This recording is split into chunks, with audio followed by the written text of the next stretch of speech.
एक तरफ घर वाली, एक तरफ बाहर वाली। देवेश का अपना खुद का हौजरी का बिजनेस था। बिजनेस तो अच्छे से चल रहा था, मगर उसका आधे से ज्यादा समय तो अपनी घर गृहस्थी को संभालने में ही निकल जाता था। बहू को मायके गए पूरा 1 हफ्ता बीत गया। भला इतने दिन भी कोई रुकता है? देवेश को फोन कर देती हूँ, आज तो बहू को उसके मायके से लेकर ही आएगा। ये कहकर सरला बेटे को फोन मिला देती है। ओहो, फिर से फोन। इस फोन ने तो मुझे परेशान ही करके रखा है। देखूं तो किसका है। अरे माँ, हेलो माँ। बकरी की तरह मैं क्यों कर रहा है रे? मेरी बात सुन, मुझे अकेली से घर का काम नहीं हो पाता। तू आज ही गांव जा और बहू को लेकर घर आ। पर अभी से क्यों माँ? शोभा तो 15 दिन के लिए मायके गई थी और अभी तो 1 हफ्ता ही हुआ है। चुप कर निकम्मे, तेरा जी भर गया लगता है बहू से। कोई दूसरा घर भी बसा रखा है क्या? अरे तुम भी कैसी बात करती हो माँ, मैं भला दूसरा घर क्यों बसाने लगा? बस कर, आजकल के लड़कों का कोई भरोसा नहीं। सुन, शोभा को आज ही उसके मायके से ले आ, वरना तुझे घर में ना घुसने दूंगी, समझा? ठीक है, ले आऊंगा माँ। ये कहकर देवेश फोन रखता है तो फोन फिर से टन बजने लगता है। अरे अब किसका फोन आ गया है? आयशा कैसे फोन किया? क्यों, मैं फोन नहीं कर सकती क्या? आखिर पत्नी हो तुम्हारी। हाँ पत्नी हो और जब चाहो फोन कर सकती हो। बताओ क्या काम है?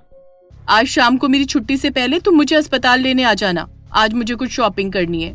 आयशा, क्या हम कल शॉपिंग नहीं कर सकते? क्योंकि आज तो मैं बिजनेस के सिलसिले में आउट ऑफ सिटी हूँ। तुम भी देवेश, जब देखो बिजनेस के चक्कर में शहर से बाहर ही रहते हो।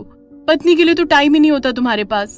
खैर, कल कर लेंगे शॉपिंग। ये सुनकर देवेश चैन की सांस लेता है और फोन रख देता है। देवेश की इन रोज की परेशानियों का कारण कोई और नहीं बल्कि उसकी 2 बीवियां हैं, एक घर वाली और दूसरी बाहर वाली।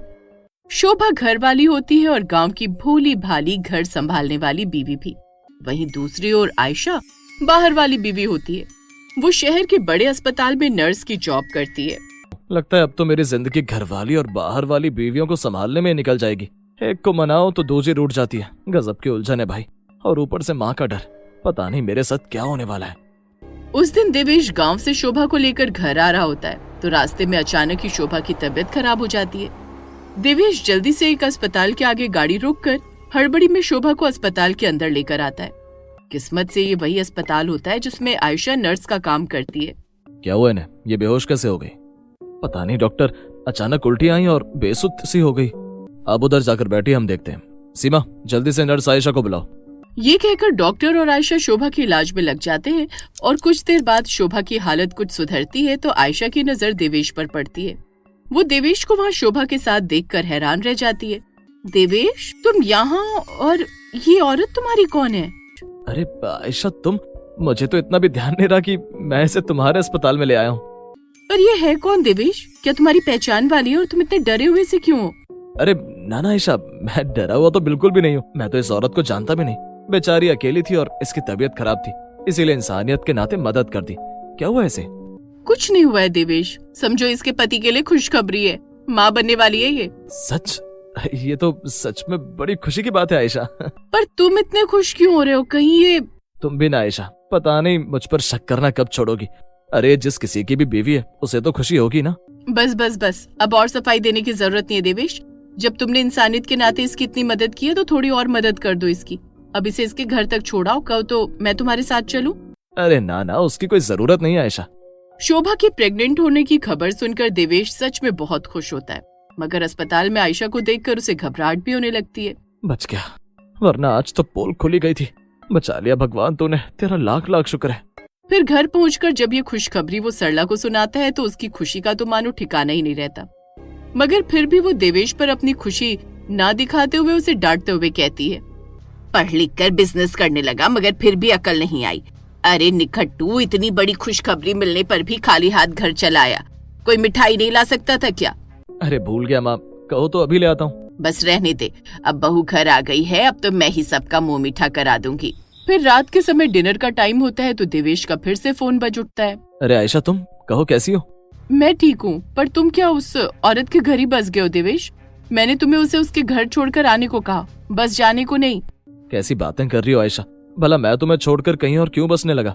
ठीक है, अब जल्दी से घर आ जाओ। मैंने तुम्हारी पसंद की दाल मखनी और आलू की पूड़ियाँ बना रही हूँ, दोनों साथ साथ खाएंगे। हाँ अभी आता हूँ आयशा, बस थोड़ा वेट करो। ये कहकर देवेश आयशा के पास जाने लगता है, मगर उसको डिनर छोड़कर बाहर जाते देख शोभा कहती है, देवेश जी, अब इस वक्त कहाँ चले? मैंने डिनर तैयार कर दिया है, पहले डिनर कर लीजिए। अरे नहीं कर सकूंगा शोभा, वहाँ होटल में एक पार्टी मेरा इंतजार कर रही है, एक बहुत ही इंपॉर्टेंट मीटिंग है, इसीलिए तुम खाना खाकर सो जाना, मैं खाना वहीं खा लूंगा। ये कहकर देवेश होटल में इम्पोर्टेंट मीटिंग के बहाने सीधे आयशा के घर पहुंचता है और फिर दोनों साथ साथ खाना खाने लगते हैं। आयशा, खाना तो तुमने बहुत ही अच्छा बनाया है। तुम्हें दाल मखनी पसंद है ना देवेश, इसीलिए जी भर कर खाओ। अच्छी तो बनी है ना दाल? हाँ आयशा, बहुत अच्छी बनी है। समय बीतता जाता है और देवेश का चोरी छिपे आयशा से मिलना चलता रहता है। एक दिन सरला देवेश से कहती है, बेटा बहू का तीसरा महीना चल रहा है, इसलिए बहू का अस्पताल में चेकअप कराना जरूरी है, इसे किसी अच्छे से डॉक्टर से दिखा लाओ। अरे माँ, ये काम तो तुम भी कर सकती हो, आज मेरा ऑफिस में रहना बहुत जरूरी है। ठीक है, आप ऑफिस जाइए देवेश जी, माँ जी ने ऑफिस जाने दीजिए, मैं अस्पताल आपके साथ चली जाऊंगी। ठीक है बहू, अगर तेरी यही मर्जी है तो मैं ही चलूंगी तेरे साथ। ये सुनकर देवेश मन ही मन बहुत खुश होता है। अच्छा हुआ, कम से कम आज तो ऑफिस संभालने का वक्त मिल ही जाएगा। मगर इससे पहले कि देवेश अपने ऑफिस पहुंच पाता, अचानक आयशा का फोन आ जाता है। देवेश, कहाँ हो तुम? बस ऑफिस पहुंचने वाला हूँ आयशा।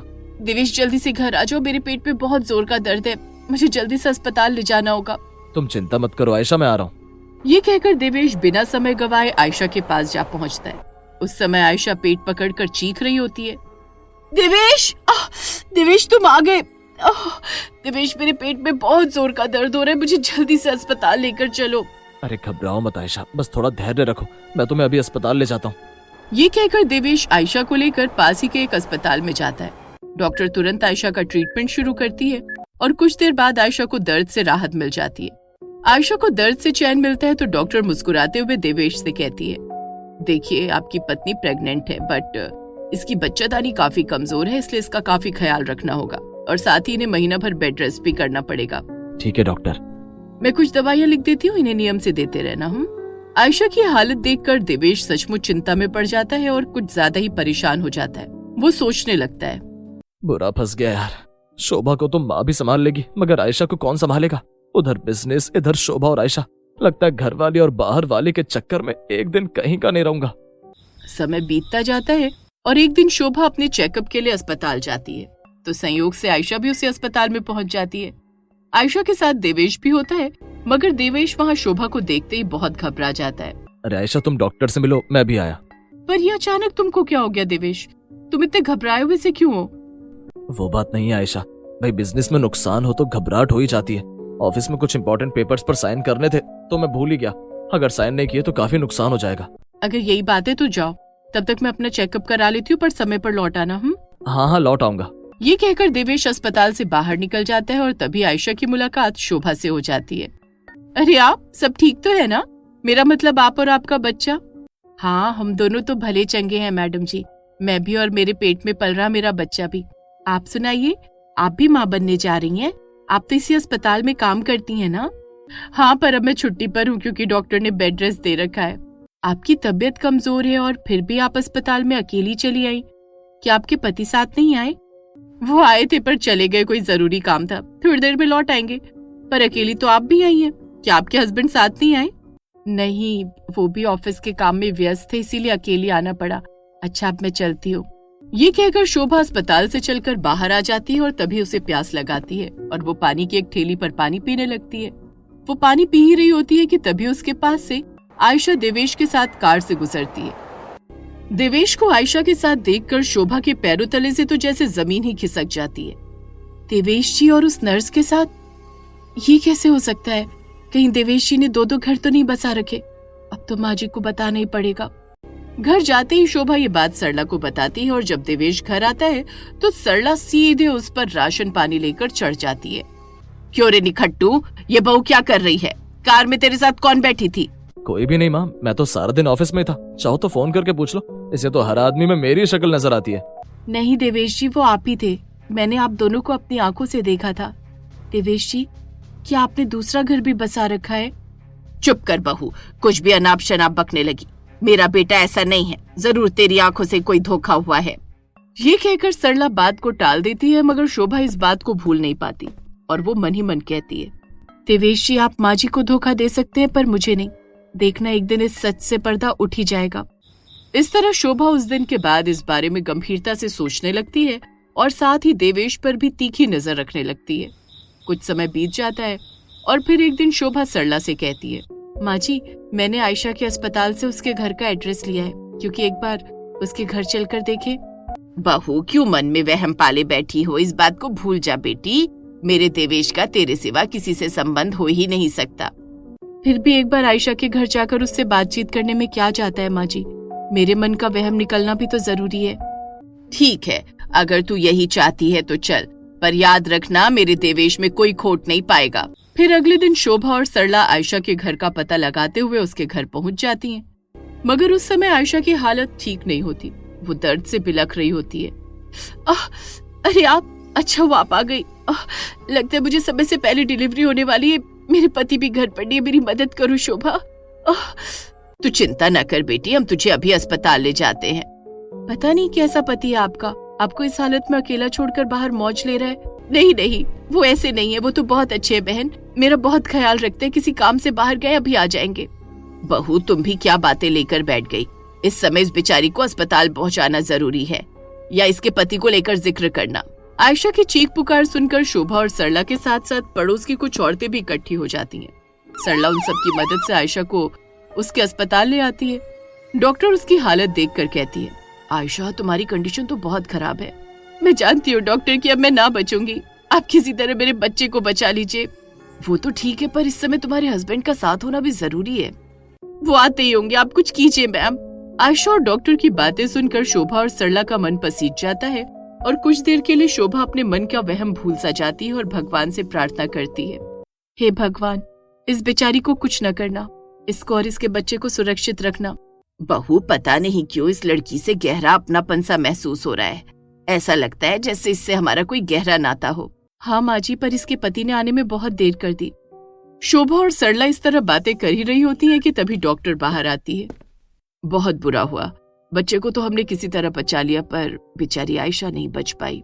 बहुत बुरा हुआ डॉक्टर जी, अब इसके पति पर ना जाने क्या गुजरेगी। शोभा ये कह ही रही होती है कि तभी देवेश अस्पताल पहुंच जाता है।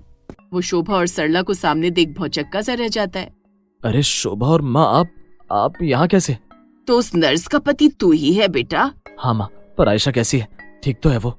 I am sorry mister Devesh, हम आयशा को नहीं बचा पाए, मगर आपका बच्चा ठीक ठाक है। ये सुनकर देवेश रोने लगता है और उसे रोता देख शोभा कहती है, देवेश जी, जब आपकी पहले से ही एक पत्नी थी तो आपने हमसे शादी क्यों की? हमारे साथ इतना बड़ा धोखा क्यों किया? शोभा, मैंने तुम्हारे साथ कोई धोखा नहीं किया। मैं आयशा से प्यार करता था और हम शादी भी कर चुके थे, मगर इसके पहले कि मैं माँ को इस शादी के बारे में कुछ बता पाता, इन्होंने अपनी जान का वास्ता देकर तुमसे मेरी शादी करा दी। अब तुम ही बताओ, मैं तुम दोनों से रिश्ता निभाए बिना रह भी कैसे सकता था?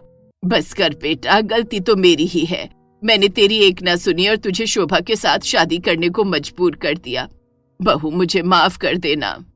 ये सच्चाई जानने और अचानक आयशा की मौत हो जाने के साथ ही उसके नवजात बच्चे के बारे में सोचकर शोभा को देवेश और सरला से कोई शिकायत नहीं रहती। वो आयशा के बच्चे को छाती से लगाकर कहती है, सब भगवान की रची लीला थी माँ जी, आज से आयशा के बच्चे की माँ भी मैं ही होंगी। देवेश जी, आपने जो किया सही किया। ये सुनकर सभी बहुत खुश होते हैं और कुछ दिन बाद शोभा भी एक लड़के को जन्म देती है। अब वो एक नहीं बल्कि 2 बच्चों की माँ बन जाती है।